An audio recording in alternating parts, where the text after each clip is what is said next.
Hello friends, আমি শুভম। দেখলাম অরিন্দম শীল directed, Koel Mallick অভিনীত নতুন বাংলা সিনেমা মিতিন, একটি খুনির সন্ধানে। কেমন হলো সিনেমাটা? চলুন একটু কথা বলে নি। মিতিন মাসি এই ক্যারেক্টারটা না বাঙালির খুব পছন্দের, বাঙালি দেখতে পছন্দ করে কোয়েল মল্লিককে এই রোলটার মধ্যে, এবং বাঙালির এই সিনেমাটার থেকে এক্সপেকটেশন থাকে। এক্সপেকটেশন কি মিট করলো দর্শকের, সেই সবকিছু নিয়ে কথা বলবো এই ভিডিওতে। তার আগে এর গল্পটা বলি। এখানে দেখানো হচ্ছে একজনের হাজবেন্ড মিসিং। ওয়াইফ যায় মিতিন মাসির কাছে, পুলিশের কাছে যায় না, মিতিন মাসির কাছে যায়, যে একজন প্রাইভেট ইনভেস্টিগেটর। তো তার কাছে গিয়ে বলে যে আমার হাজবেন্ড মিসিং এবং আমার উপরেও থ্রেট আছে, কেউ আমাকেও মারতে চাইছে, তো আপনি প্লিজ এই কেসটাকে সলভ করুন আমার জন্য। মিতিন মাসি নেমে পড়ে মাঠে কেস সলভ করতে। শেষ অবধি এই কেসের মোড় কোথায় গিয়ে দাঁড়ায়, কে এই সবকিছু কাজ করেছে এবং মিতিন মাসি কিভাবে এই কেসটাকে সলভ করে, এই নিয়েই এই গোটা সিনেমাটা। এবার যদি এই সিনেমার পজিটিভ দিকগুলো নিয়ে কথা বলি, দেখুন প্রথমত একটা জিনিস আপনাদেরকে বলে দিই, যারা প্রো লেভেলের থ্রিলার সিনেমা দেখে, যারা প্রো লেভেলের অডিয়েন্স, তাদের এই সিনেমাটা কেমন লাগবে সেটা আমি পরবর্তীকালে আসছি। কিন্তু একটা সিনেমা শুধু প্রো লেভেল অডিয়েন্সের জন্যই যে বানানো হয় তা তো নয়। সিনেমাটা সর্বসাধারণের জন্য বানানো হয়। যারা প্রো তারাও দেখে মজা পাবে, যারা প্রো নয়, যারা বেসিক অডিয়েন্স, তারাও যাতে সিনেমাটা দেখে মজা পায়, সেটাও কিন্তু মেকারসদের মাথায় রাখা উচিত। এবং এই সিনেমাটা সেইভাবেই কিন্তু ডিজাইন করা। এখানে যে গল্পটা, সেই গল্পটা খুব বেসিক, খুব সিম্পল গল্প, কিন্তু এই গল্পটার যেভাবে স্ক্রিন প্লে করা হয়েছে, রাইটিংটা ভালো, কনফিউজ করতে পারে দর্শককে। প্রো লেভেলের অডিয়েন্স কতটা কনফিউজ হবে সেটা আমি পরে আসছি, আগেই বললাম। কিন্তু যারা নর্মাল অডিয়েন্স, যারা এরকম ধরনের সিনেমা খুব একটা বেশি কনজিউম করে না, তাদের এই সিনেমাটা কনফিউজ করতে পারে। যেরকম ভাবে টুইস্ট গুলো আসছে, যেরকম ভাবে প্লটটাকে সাজানো হয়েছে, যেরকম ভাবে ক্লু গুলোকে একের পর এক রাখা হয়েছে, যেভাবে একটা সোজা জিনিসকে তারা ঘুরিয়ে কান ধরিয়েছে, সেই জিনিসটা না ভালো লাগে। দেখে মনে হয় যে হ্যাঁ, অনেক দর্শক এর সাথে কানেক্ট করতে পারবে। এই যে কনফিউশনটা তারা করতে চাইছে, ক্রিয়েট করতে চাইছে, সেটা কিন্তু তারা অনেকটা করতে পারে, যার জন্য সিনেমাটা বোর লাগে না। 2 ঘন্টা ওই 11-12 মিনিটের সিনেমা, তো সিনেমাটা দেখতে না আপনার বোর লাগে না, এঙ্গেজিং লাগে। হিরোইক ভাবে কোয়েল দিকে প্রেজেন্ট করা হয়েছে, সেই জিনিসটা ভালো। যে এরকম একটা সিনেমা যেটা হয়তো 4 দেওয়ালের মধ্যে আবদ্ধ হলেও হতে পারতো, কিন্তু মেকার্সরা সেটা চায়নি যে তারা সেটাকে 4 দেওয়ালের মধ্যে আবদ্ধ করবে। বিভিন্ন জায়গায় জিনিসটা শিফট করে, কলকাতার মধ্যেই বিভিন্ন জায়গায় শিফট করে, যেটা দেখতে ভালো লাগে। 4 দেওয়ালের বাইরে গল্পটাকে বার করা হয়েছে। কোয়েল মল্লিকে হিরোইক ভাবে প্রেজেন্ট করা হয়েছে, মাসি মোমেন্ট দেওয়া হয়েছে, অ্যাকশন মোমেন্ট দেওয়া হয়েছে, যেগুলো ভালো লাগে। এবং পারফরমেন্স আউটস্ট্যান্ডিং। কোয়েল মল্লিক প্রায় বলতে পারেন নিজের ঘাড়েই এই সিনেমাটাকে বার করেছে তার পারফরমেন্স দিয়ে। এবং এরকম ধরনের ক্যারেক্টারে যে স্মার্টনেসটা দরকার, যে শার্পনেসটা দরকার, সেটা কিন্তু কোয়েল মল্লিকের ক্যারেক্টারটা দিতে পারে। এত কনভিকশন এই ক্যারেক্টারটার মধ্যে আনে কোয়েল মল্লিক, সেটা দেখতে ভালো লাগে। এবং শুধু কোয়েল মল্লিক বললে ভুল হবে, প্রত্যেকে যারা যারা আদার কাস্টে পারফর্মাররা ছিল, তারাও কিন্তু তাকে ভালো সাথ দিয়েছে, তাকে ভালো এখানে সাপোর্ট করেছে, এবং তাদের পারফরমেন্স ভালো। এবং কোয়েল মল্লিককে এই চরিত্রটায় দর্শক কিন্তু পছন্দ করে, দর্শক ভালোবাসে দেখতে। এই সিনেমার মধ্যে প্রত্যেকটা গানের ব্যবহার সেটা খুব প্রমিনেন্ট।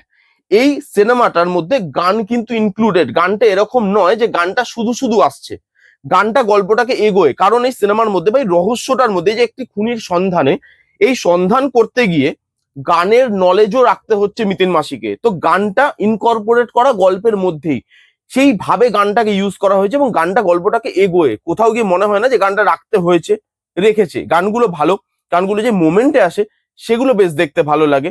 এবং প্রত্যেকটা জায়গায় যেভাবে গল্পটাকে বোনা হয়েছে, যেভাবে লেখা হয়েছে, সিম্পল গল্পটাকে যেভাবে কনফিউজ করার চেষ্টা করা হয়েছে, যেভাবে টুইস্টটা আসছে, বেসিক অডিয়েন্সের সেই টুইস্টটা দেখে মজা লাগবে, ভালো লাগবে। অনেকে হয়তো প্রেডিক্ট করতে পারবে না, বেসিক অডিয়েন্সের কথা বলছি, বা যারা এই ধরনের কন্টেন্ট খুব একটা বেশি কনজিউম করে না, তাদের কথা বলছি। সেই জিনিসগুলো ভালো লাগে দেখতে। এখানে হালকা ফুলকা কমেডি আছে, খুব হালকা, সেটা সাটেল, সেটা কোথাও কি ওভার দ্য টপ হয়ে যায়নি, বা সাবজেক্টটাকে ওভার পাওয়ার করে দেয়নি। কমেডিটা ঠিকঠাক অ্যামাউন্টে আছে, এবং যেটুকু রাখার দরকার সেইটুকুই রেখেছে। খুব হো হো করে হাসানোর চেষ্টা করেনি। এবং এরকম ধরনের সিনেমায় আমরা যেটা দেখে থাকি সচরাচর, যে একটা পুলিশের টিম কাজ করছে, কিন্তু যখন মেন ইনভেস্টিগেটরটা আসছে, বা মেন যে ডিটেকটিভ সে আসছে, মানে মিতিন মাসি এই গল্পের ক্ষেত্রে, তিনি যখন আসছেন, তখন না পুরো গল্পটা মিতিন মাসির ওপরে শিফট হয়ে যায়, পুলিশের আর কোনো রোলই থাকে না। বাট এখানে গল্পটার মধ্যে না পুলিশের টিমটাকেও রাখা হয়েছে। হ্যাঁ, টিমটাকে যে সবসময় দেখাচ্ছে তা নয়, কিন্তু মিতিন মাসিকে যে পুলিশ হেল্প করছে, বা পুলিশেরও হেল্প লাগছে এই কেসটাকে সলভ করতে গিয়ে, পুলিশও এই কেসটার মধ্যে আছে, শুধু শুধু জাস্ট পাপেট হিসাবে নেই, সেটা কিন্তু এই গল্পের মধ্যে রাখার চেষ্টা করা হয়েছে। হ্যাঁ, মিতিন মাসি অবভিয়াসলি সেন্টার ক্যারেক্টার, হিরোইক ভাবে তাকে প্রেজেন্ট করা হয়েছে, সেটা অবভিয়াসলি, এবং সেটা হওয়ারই কথা ছিল। কিন্তু যেভাবে জিনিসটাকে তৈরি করে, যে পুলিশের টিমটা যেভাবে আসছে, বা পুলিশ যেভাবে হেল্প করছে, সেটাও দেখতে ভালো লাগে। এই ছিল মোটামুটি পজিটিভ দিক। এবার যদি এই সিনেমার নেগেটিভ দিক নিয়ে কথা বলি, প্রথমত একটা সিনের না কন্টিনিউয়েশন থাকে, জানেন তো, মানে একটা সিন চলছে তার একটা কন্টিনিউয়েশন থাকে। কি করে এই কন্টিনিউয়েশনটা ফিল্ম মেকাররা বানাতে বানাতে ব্রেক করে দেয় ইজিলি, সেটা আমি জানি না। ফার্স্ট সিন, ট্রেলারেও ছিল সিনটা, ফার্স্ট সিন মিতিন মাসে আসছে, একটা বাচ্চার কেস, মিতিন মাসে আসছে জিনিসটার মধ্যে, তখন না মানে বিকেল, আলো আলো আছে আকাশে, হট করে মিতিন মাসি 4-5টা গুন্ডাকে মারতে মারতে ঘুটঘুটে অন্ধকার হয়ে গেল। আরে একটা সিনের কন্টিনিউয়েশনও তো থাকে।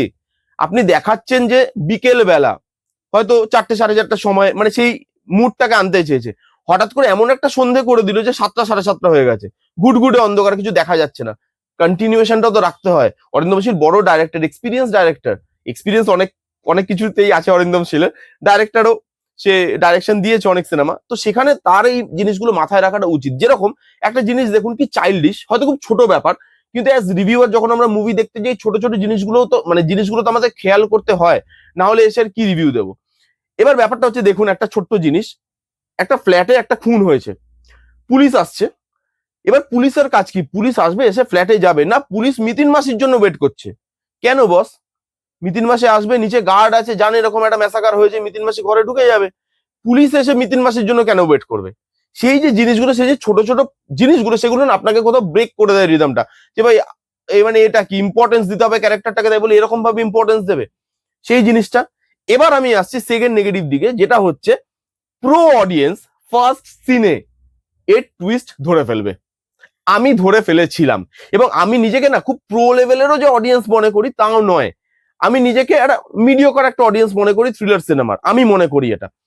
এইবার আমি যখন ফার্স্ট সিনেই বুঝতে পারছি, যখন জিনিসটা হচ্ছে, যখন ফার্স্ট কেসটা এলো, প্রথমেই আমি দেখে বুঝতে পারছি আর এর ওপরে তো গন্ডগোল লাগছে ভাই, এ কেসটার মধ্যে জড়িত আছেই আছে, এ আছে, এটা কনফার্ম। এই জিনিসটা আপনার কন্টিনিউয়াসলি ফিল হতে থাকবে। মাঝখানে গিয়ে তারা এই জিনিসটাকে অন্যদিকে টার্ন করতে চেয়েছে ঠিকই, কিন্তু সেটা টার্ন হয় না। যারা একটু প্রো লেভেলের অডিয়েন্স, হ্যাঁ, যারা বেসিক অডিয়েন্স বা যারা এই ধরনের, ওই যে বললাম, যারা এই ধরনের কন্টেন্ট খুব বেশি কনজিউম করে না, তাদের হয়তো সেই জিনিসটা ওইদিকে তাদের মাথাটা ঘুরে যাবে। কিন্তু একটা প্রো অডিয়েন্স বা একটা নর্মাল যে এই ধরনের সিনেমা অনেক বেশি কনজিউম করে, তারা না প্রথম জায়গাতেই টুইস্টটা বুঝতে পারবে, তারা বুঝতে পারবে গল্পটা কোথায় গিয়ে শেষ হবে। মাঝখানে অনেক কিছু হচ্ছে, কিন্তু গল্পটা কোথায় গিয়ে শেষ হচ্ছে সেটা দেখে আমি খুব একটা অবাক নই, যে আমি তো জানতাম, এটা ফার্স্ট সিনেই জানতাম। এবং লাস্টে ক্লাইম্যাক্সটা যেভাবে হুট করে চলে আসে, যেভাবে সব পাজেল গুলো সলভ হয়ে যায়, যেভাবে দেখানো হয় মিতিন মাসি সব বুঝতে পেরে গেছিল কিন্তু অডিয়েন্সের থেকে লুকিয়ে রেখেছিল, সেই জিনিসগুলো না কেমন একটা খাপ ছাড়া লাগে, মনে হলো জিনিসটা মিলিয়ে দিল। জিনিসটার মধ্যে সেই সিঙ্ক্রোনাইজেশনটা হলো না, যেটা প্রথম থেকে সিনেমাটা দিয়ে আসছিল। লাস্টে গিয়ে মনে হলো আচ্ছা খুনি পেয়ে গেছে, সব হয়ে গেছে, মেলালো পাজেল গুলো, ব্লা ব্লা ব্লা, অ্যান্ড সবার সামনে কেস, ওই ফেলুদা টাইপের সবাইকে এক জায়গায় ডাকলো, ডেকে একটা গোল বৈঠক বসিয়ে খুনি রিভিল হচ্ছে। সেই যে জিনিসটা, সেটা আমার খুব নর্মাল লেগেছে। ডাইরেকশন যদি আমি বলি আলাদা করে, অরিন্দম শীলের ডাইরেকশনে কোনো নতুনত্ব নেই, বেসিক লেভেলের ডাইরেকশন, যেই এরকম ধরনের সিনেমায় যেরকম ডাইরেকশন হয়ে থাকে সেরকমই ডাইরেকশন। এবং অরিন্দম শীল থাকবে সেখানে, একটু বিছানার সিন থাকবে না সেটা তো হতে পারে না, মানে উনি পারেই না বানাতে ওরকম ধরনের, ও চলে আসে, মানুষটাই ওরকম। তো এখানেও আছে, তো বাচ্চাদেরকে নিয়ে দেখবেন কি দেখবেন না সেটা পুরোপুরি আপনাদের ওপরে। এই ছিল মোটামুটি পজিটিভ দিক, নেগেটিভ দিক মিতিন মাসির। আমার যদি সিনেমাটা বলি, আমার এক্সপিরিয়েন্স কেমন, যেহেতু দেখুন আমার প্রথমেই আমার টুইস্টটা রিভিল হয়ে গেছিল, লাস্টে গিয়ে আমি সেই টুইস্টটাই পাচ্ছি। গল্প লেভেলে এই সিনেমাটা যে আমাকে খুব একটা চমক দিতে পেরেছে তা নয়, এক্সিকিউশন বলি, যেভাবে স্মার্টলি জিনিসটাকে প্রেজেন্ট করার চেষ্টা, পুলিশকে যেভাবে ইনকর্পোরেট করা হয়েছে গল্পে, গানটাকে যেভাবে ইনকর্পোরেট করা হয়েছে গল্পে, যেভাবে সর্বসাধারণ দর্শকের জন্য সিনেমাটা তৈরি করার একটা চেষ্টা, এবং চার দেওয়ালের বাইরে বেরিয়েও গল্পটাকে বলার একটা চেষ্টা, সেই জিনিসগুলো দেখে সিনেমাটা কিন্তু ঠিকঠাক একটা সিনেমা লেগেছে আমার জন্য। One time watch. আপনাদের সময় আছে, আপনি কি বাংলা সিনেমা দেখতে যাবেন বুঝতে পারছেন না, থ্রিলার সিনেমার ফ্যান, মিতিন মাসির ফ্যান, যান গিয়ে সিনেমাটা দেখে আসুন, ভালো লাগতে পারে আপনাদের এই সিনেমাটা। এই ছিল পজিটিভ দিক, নেগেটিভ দিক এবং আমার রিয়াকশন। কারা কারা দেখেছেন সিনেমাটা, আপনাদের এরকম লেগেছে কমেন্ট করে জানান। যারা যারা দেখেননি, যান গিয়ে দেখুন। কেমন লাগলো রিভিউটা জানাতে ভুলবেন না। ভালো লাগলে প্লিজ গোটা থামস আপ, লাইক করবেন, কমেন্ট করবেন, শেয়ার করবেন, চ্যানেলটাকে মাস্ট মাস্ট সাবস্ক্রাইব করবেন। দেখা হচ্ছে নেক্সট কোনো ভিডিওতে, ততক্ষণ bye bye, take care and be safe. আর বাংলা সিনেমা এবার পরকীয়ার থেকে একটু বেরো, এবার একটু বেরো, বলছি না আমি অনেক কিছু রিভিল হয়ে যাবে, এবার বেরো।